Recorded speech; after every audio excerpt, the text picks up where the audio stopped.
नमस्कार। वर्ष 2021 का बजट असाधारण परिस्थितियों के बीच पेश किया गया है। इसमें यथार्थ का एहसास भी और विकास का विश्वास भी है। कोरोना ने दुनिया में जो प्रभाव पैदा किया, उसने पूरी मानव जाति को हिलाकर रख दिया है। इन परिस्थितियों के बीच आज का बजट भारत के आत्मविश्वास को उजागर करने वाला है और साथ ही दुनिया में एक नया आत्मविश्वास भरने वाला है। आज के बजट में आत्मनिर्भरता का विजन भी है और हर नागरिक, हर वर्ग का समावेश भी है। हम इस बजट में जिन सिद्धांतों को लेकर चले हैं वो हैं ग्रोथ के लिए नए अवसरों, नई संभावनाओं का विस्तार करना, युवाओं के लिए नए अवसरों का निर्माण करना, मानव संसाधन को एक नया आयाम देना, इंफ्रास्ट्रक्चर निर्माण के लिए नए नए क्षेत्रों को विकसित करना, आधुनिकता की तरफ आगे बढ़ना, नए सुधार लाना। साथियों, नियमों और प्रक्रियाओं को सरल बनाकर आम लोगों के जीवन में ईज ऑफ लिविंग को बढ़ाने पर इस बजट में जोर दिया गया है। ये बजट इंडिविजुअल्स, इन्वेस्टर्स, इंडस्ट्री और साथ ही इंफ्रास्ट्रक्चर सेक्टर में बहुत सकारात्मक बदलाव लाएगा।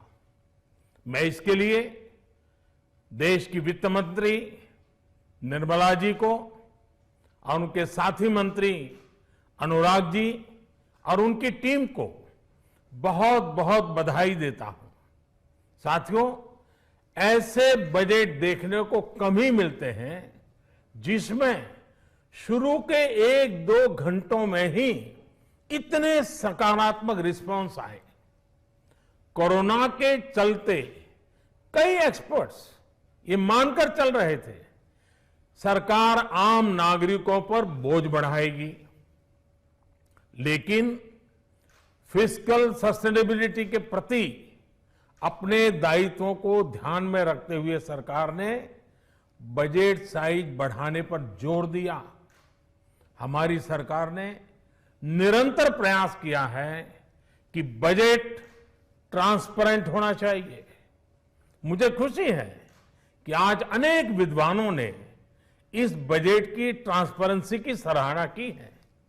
साथियों, भारत कोरोना की लड़ाई में रिएक्टिव होने के स्थान पर हमेशा ही प्रोएक्टिव रहा है। चाहे वो कोरोना के काल में किए गए रिफॉर्म्स हो या फिर आत्मनिर्भर भारत का संकल्प, इसी प्रोएक्टिवनेस को बढ़ाते हुए आज के बजट में भी रिएक्टिव का नामो निशान नहीं है। साथ ही हम एक्टिव पर, स्टेटस को पर भी अटके नहीं हैं और हमने इस बजट में भी प्रोएक्टिव बजट देकर के देश के सामने प्रोएक्टिव होने का संदेश दिया है। यह बजट उन सेक्टर्स पर विशेष रूप से केंद्रित है जिनसे वेल्थ और वेलनेस दोनों ही तेज गति से बढ़ेंगे, जान भी जहान भी। इसमें एमएसएमईज और इंफ्रास्ट्रक्चर पर विशेष रूप से जोर दिया गया है। इसी तरह ये बजट जिस तरह से हेल्थ केयर पर केंद्रित है वो भी अभूतपूर्व है। ये बजट देश के हर क्षेत्र में विकास यानी ऑल राउंड डेवलपमेंट की बात करता रहता है। खास तौर पर मुझे खुशी है कि इस बजट में दक्षिण के हमारे राज्य, पूर्वोत्तर के हमारे राज्य और उत्तर में लेह लद्दाख जैसे क्षेत्रों में विकास पर विशेष ध्यान दिया है।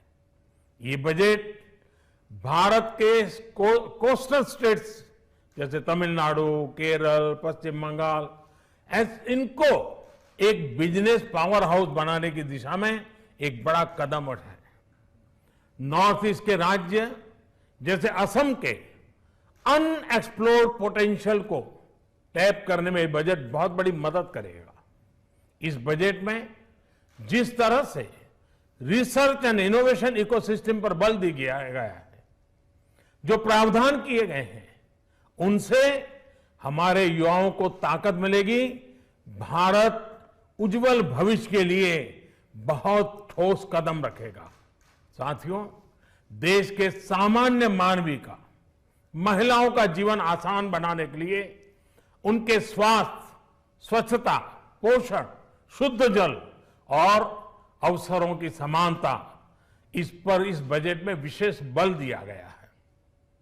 बजट में इंफ्रास्ट्रक्चर पर खर्च में अभूतपूर्व वृद्धि के साथ साथ कई व्यवस्थागत सुधार किए गए हैं, जिसका बहुत बड़ा फायदा देश में ग्रोथ और जॉब क्रिएशन, रोजगार के लिए बहुत लाभ होगा।